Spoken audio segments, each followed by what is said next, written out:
It is Crossover Thursday here on the Locked On Podcast Network. I'm Chris Carter of Locked On Steelers. He's Mike Debate of Locked On Patriots. And the Steelers are playing the Patriots for the first time since 2019. The pandemic wasn't happening, Mike. This is crazy. So we're going to get a lot into this matchup. Remember, you can follow both of these podcasts on Apple, Spotify, Google Podcasts, Odyssey, YouTube. Like these videos on YouTube if you're enjoying. Subscribe to both of our channels to get all of our great Monday through Friday content as we cover your team every day.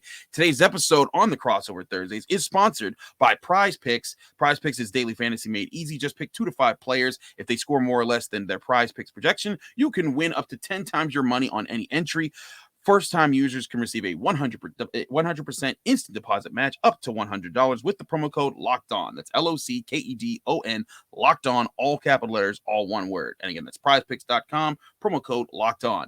Mike, first of all, how you doing, man? This is kind of crazy to think that the Steelers and Patriots haven't played each other in so long. I know. For two great rivals like this, Chris, it seems like it has been far too long. Thank you so much for asking, my friend. I'm doing well. I hope you're doing well. This is going to be a fun one. Anytime the Patriots and Steelers take the field together, regardless of the records, regardless of where the teams are in the standings or what their prospects are, you know you're going to get a good one when Mike Tomlin is on one side and Bill Belichick is on the other. And it was actually really cool. Mike Tomlin paid a lot of homage to Bill Belichick, and he's like, listen, the way they use their guys on defense, the way they run the ball on offense, like there's always like they can plug and play so many different guys that you can't focus on one or certain names. You have to focus on the concepts. And I do think you're going to see a lot of great X's and O's stuff for whatever team comes out on top in this one. So very much so. I think it's going to be a lot of interesting stuff. But the top stories for these games, Mike, I'm going to take the lead on this because I think that Patriots fans might want to hear about this, the quarterback situation in Pittsburgh too. Absolutely. But there's a big question about Mitch Trubisky. He did not have a good game against the Bengals. He was minimized. Mike Tomlin admitted after the game, on his Tuesday press conference, hey, we actually had a game plan to not let him take any shots in this game because we wanted to just not turn the ball over and let the defense win for us. So maybe that changes in this game, but even still, when he had a clean pocket and there were guys open over the middle, Mitch Trubisky was not seeing the field well, and you could see that on the all-22.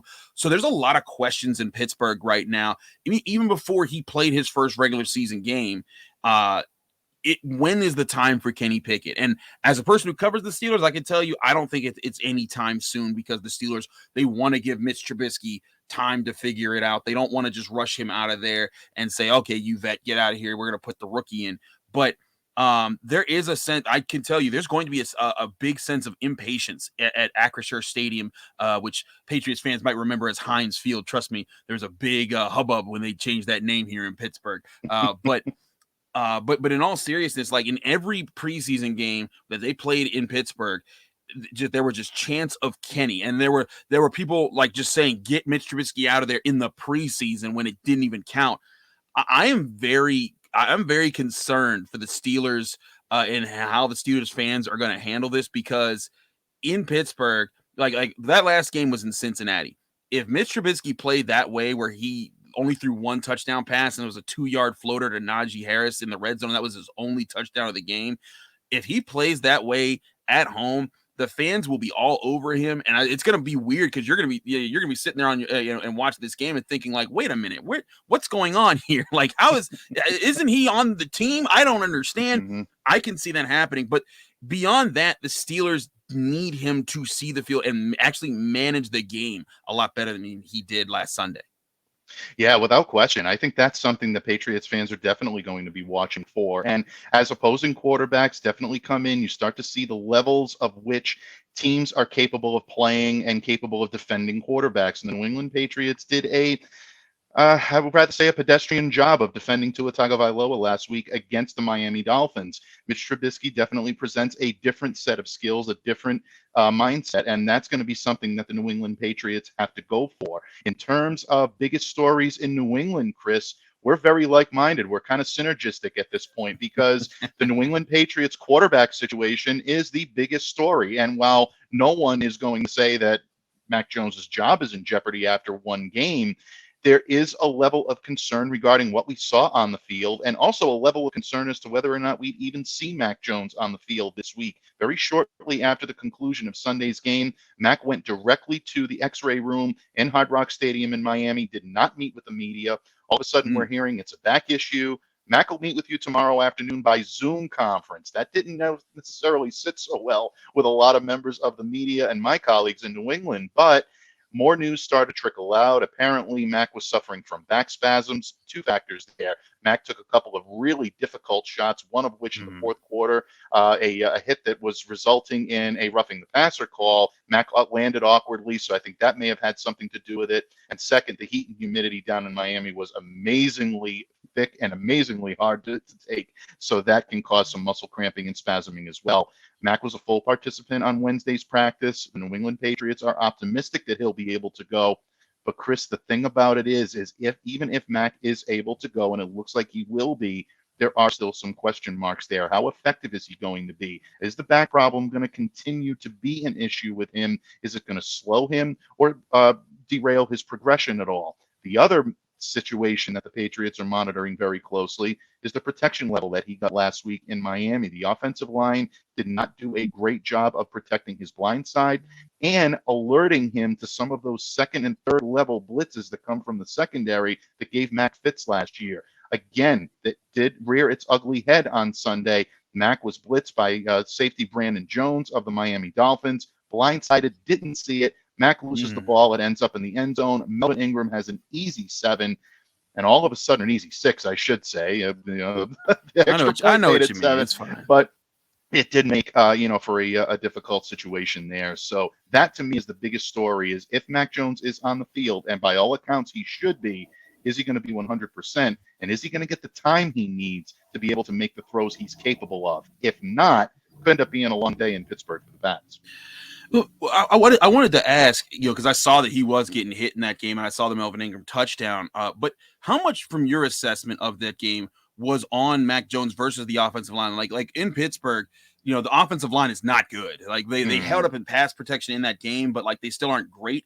And Mitch Trubisky, there is that line of having to ask the question, how much of this was the pressure allowed that interrupted Mitch Trubisky versus him seeing the field? As a person, I could tell you, a lot of that was more so on Mitch Trubisky, but was there more room for Mac to make improvements in that game, or was the problem just strictly the Patriots have to block better for him?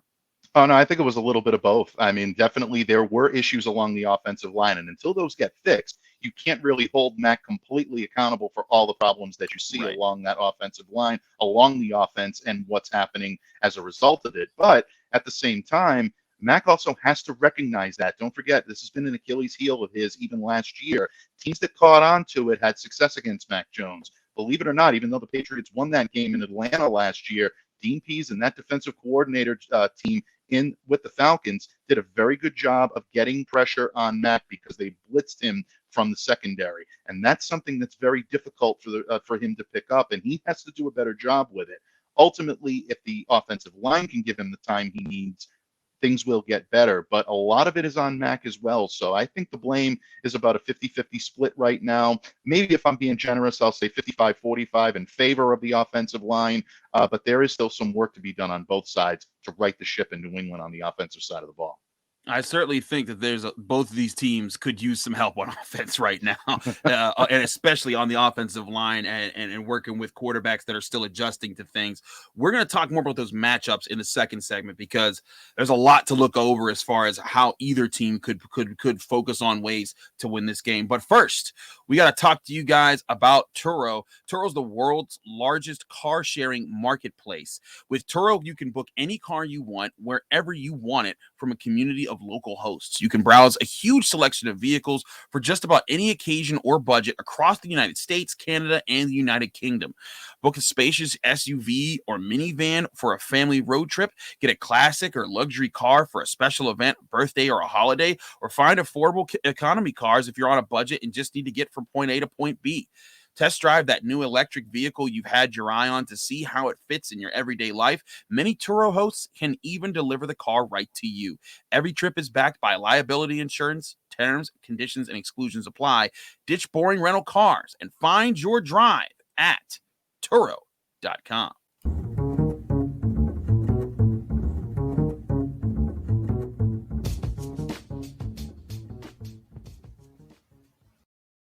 And back here on the Crossover Thursday episode here on the Locked On Podcast Network, I'm Chris Carter of Locked On Steelers. He's Mike Debate of Locked On Patriots. Mike, I want to let you take the lead on this one. This segment is all about key matchups and aspects of the game to focus on. What is the biggest thing that you're focusing on for the Patriots that they have to do to win? Well, obviously, Chris, the Patriots have to put up more than 7 points on the board if they want to be successful. Their offense right now is being much maligned up here in New England, and for good reason.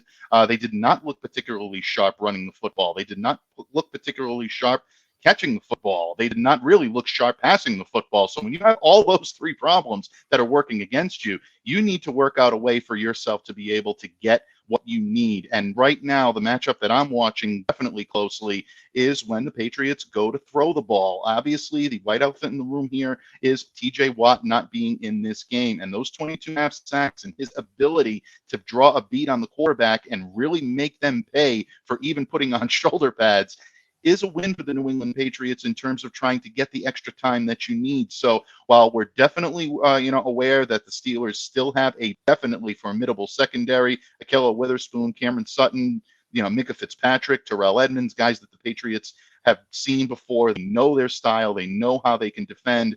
This is going to be an opportunity for Mac Jones to try to test his pass catchers down the field. The Steelers are always up for that challenge. So if the Patriots can pass this, they know they're doing something right. But that is going to be a very, very difficult matchup for the New England Patriots. My question to you, Chris, is you said that the Steelers are in need of some offensive help as well. And they're going to be obviously looking to either air it out or try to run the football against New England. If you're the Pittsburgh Steelers right now, how are you looking to attack the New England Patriots? Are you looking to win your battles on offense, or are you looking to win your battles on defense? Well, for one, I think the first thing that I think they're going to be looking at is the biggest battles are on defense, because they do want to make sure that they keep the Patriots off the board, limit the big play ability. And I think the biggest matchup you're going to see is Trent Brown at left tackle versus Alex Highsmith, outside linebacker.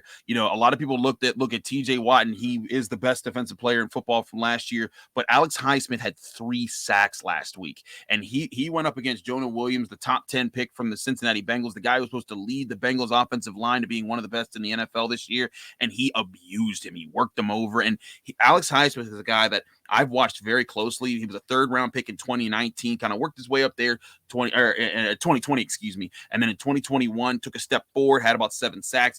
This year, I've said for a while, this is going to be his breakout year. I think he's going to price himself off of the Steelers after his contract is up after next season. But man, Alex Highsmith is going to be a problem. If Trent Brown can neutralize him for the Patriots, that's going to be huge for New England. I think that he is such a huge part of what the Steelers do.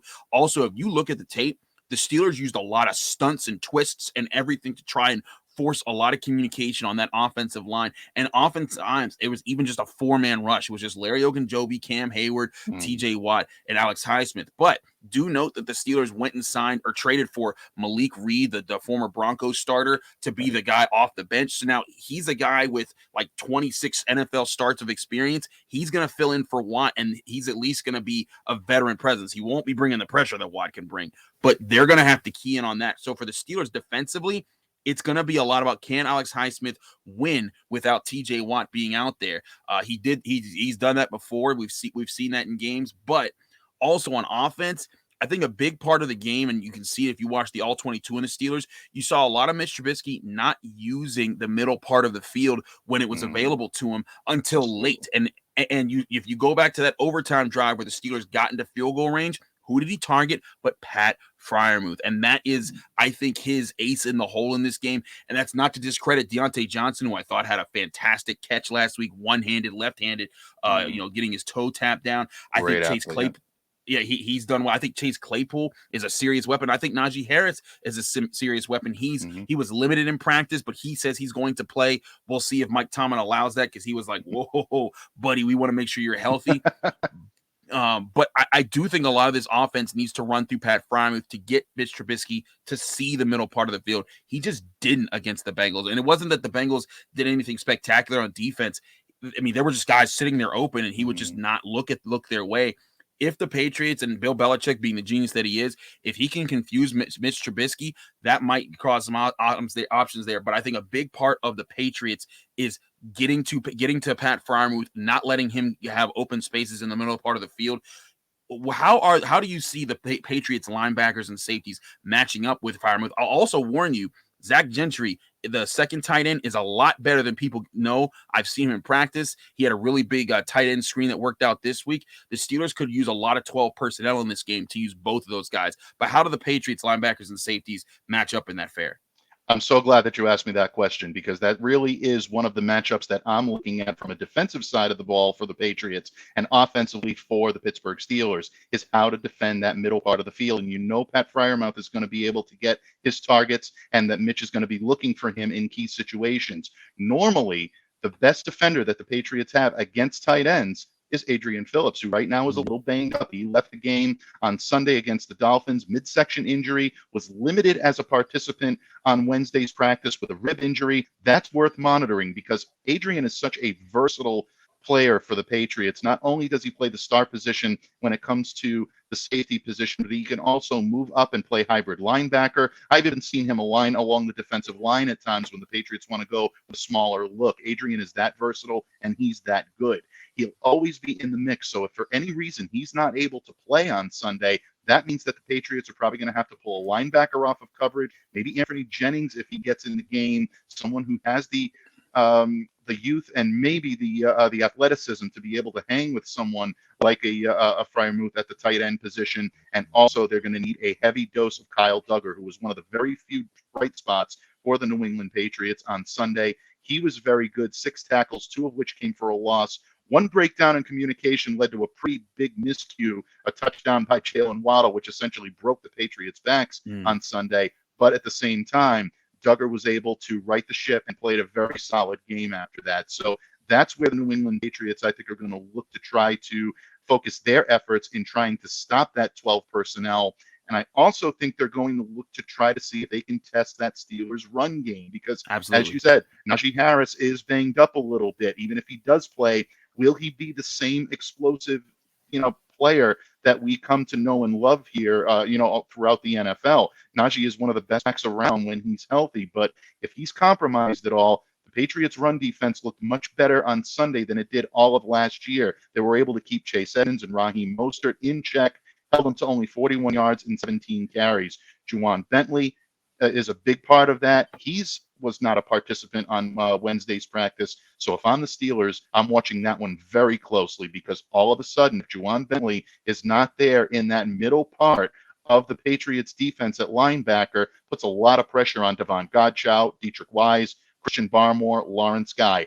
That's going to be something the Steelers could exploit, I guess is the best way for me to put it, on Sunday if for any reason Bentley is unable to go. That's another matchup to watch, folks.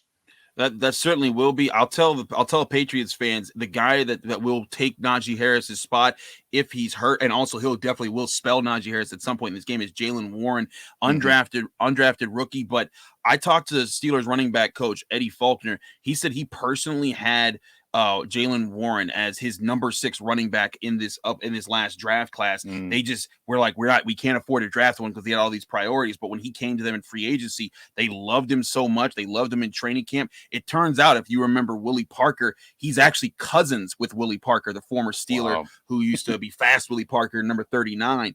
And I'll tell you this: he's not incredibly fast. He's not incredibly. He's not big. He's actually really tiny. But that guy runs like a bowling ball. He picks up momentum and he runs really hard through you. And he did a great job in pass protection and as a lead blocker on a lot of the jet sweeps that offensive coordinator Matt Canada calls. So that's a guy to watch. If Najee Harris doesn't play, or even if he does, that's the other running back to watch for the Steelers. He hasn't really caught on yet as far as like big running plays outside of preseason. So you're not as worried about that as much. But if Ja'Whaun Bentley's out, that's who and Najee Harris is out, that's who the Patriots have to key in on and make sure he doesn't have a good game to make things as the Steelers will try to make things easier for Mitch Trubisky this time around. We're going to get to projections in just a second, but Mike, let people know about our friends at Bet Online.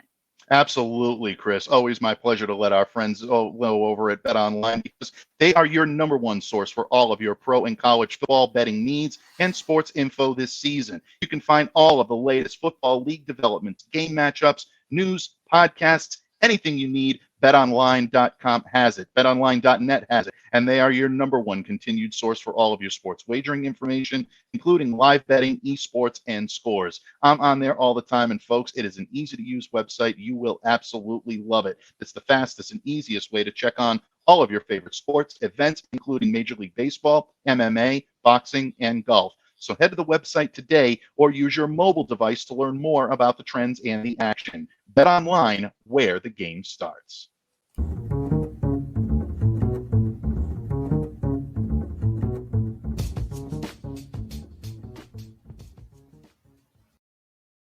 Back here on Crossover Thursday here on the Locked On NFL Podcast Network. I'm Chris Carter of Locked On Steelers. He's Mike DeBate of Locked On Patriots. We've gone over the matchups. We've talked over the top stories. It's time to talk predictions. Mike, I'll let you take the floor on this one.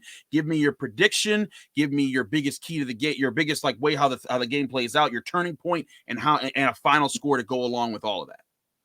Yeah, well, I think at this point, the Patriots need to right the ship on offense. And I sound like a broken record when I say that, Chris, but the Patriots had a relatively good performance against a very good offensive team in the Miami Dolphins. I know they scored 20, but 7 of those points came from a miscue that basically really shouldn't have resulted in 7 points. So when you look at holding that offense to 13 points, Patriots did a pretty good job of that. I look for them to continue to be aggressive at the line on defense, try to plug the run, try to do what you can to contain the Steelers runners, but also be stout in the secondary and prove that the secondary can hang with some of the big time receivers that the Steelers bring to the table. Deontay Johnson, obviously, being at the top of that list. But on the offensive side of the ball, the Patriots have to establish a run early. If they can do that and get Damian Harris and Ramondre Stevenson gaining yardage and picking up first downs early, that's going to relax Mac Jones. That's going to relax this offensive line. It's going to allow them to get set and get into position. And that's where they can start defending the edge, blocking on the edge, and giving Mac Jones the time he needs to complete his throws. If the Patriots can do that, I like their chances. And I think this is going to be a very close game because I think these two teams are very evenly matched right now. I'm going with the Patriots in a squeaker here. I'm going to say they pull this one out 21-17 over the Steelers, but at the same time, they're going to face a very, very difficult team. And if Najee Harris is active, that could throw a wrench into the Patriots' plans big time. But I'll go with the hometown team. I can't pick against them 2 weeks in a row. My listeners will never forgive me for it. I go with the Patriots 21-17 in this one. I don't blame you at all for that. And I mean, this game has what, 1.5 points in the spread. I mean, it's a coin flip. That's why I don't blame anyone for picking either side this week. It's just, it's going to be really close. I think you're giving too much credit to either offense for 21-17. I'm seeing more 16-13, man. Like, I think this is going to be both teams get touchdowns off of turnovers that either the defense scores or the defense gives you a really short field, and that's what allows each team to score. And it's going to come down to who can get in field goal range enough times. But I'm right with you. I think it comes down to that. I think the Patriots will try to set up the run. I think that the Steelers are keying in on that. They did really well shutting down Joe Mixon last week. Outside of one run where he broke off on a 4th down where they kind of bunched up and he just hit a little seam, he averaged 3 yards per carry with that run. Without that run, he averaged less than 2 yards per carry throughout the game. I think the Steelers defense, even without TJ Watt, the key that has been so much better about their run defense this year is Cam Hayward being healthy. Larry Ogunjobi has been a lot better. Tyson Alualu has been healthy, and that's allowed them to kind of feed. And the linebackers have been so much better. Miles Jack is a much bigger factor than I think a lot of people anticipated. Devin Bush is playing a lot better than a lot of people anticipated. And I think that's where the Patriots are going to run into an issue because I'm not so sure. I think this game's going to come down to simply, Mike, which team has to get desperate first? Who makes because I think both teams, Bill Belichick and Mike Tomlin, they're not going to blink. They're going to look at each other and they're going to tell their quarterbacks, "Do not lose me in this game." Very good point.